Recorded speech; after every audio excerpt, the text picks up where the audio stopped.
Lumipat pa Los Angeles ang aktres na si Chinita Princess Kim Chiu. Ito nga ay para makasama ang kanyang matatalik na kaibigan sa industriya na sina Bella Padilla at Angelica Panganiban. Matatandaan na hinanap ni Angelica si Kim Chiu nitong Pasko. Ayon kay Angelica, Christmas morning with Bella, where na you Kim Chiu?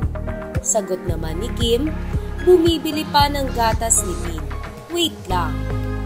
At ngayong araw nga ay binahagi ni Bella Padilla ang isang video kung saan ay inaabangan niya ang pagdating ni Chinita Princess.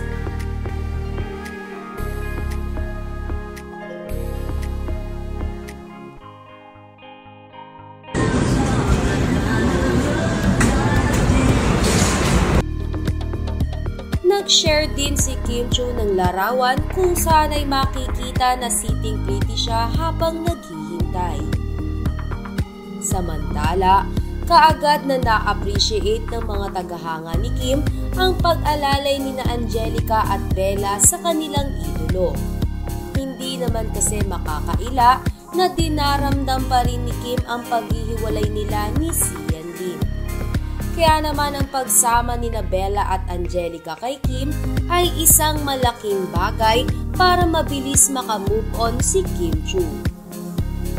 Sa kabilang banda, hindi naman tukoy kung kailan uuwi si Kim Chiu sa Pinas.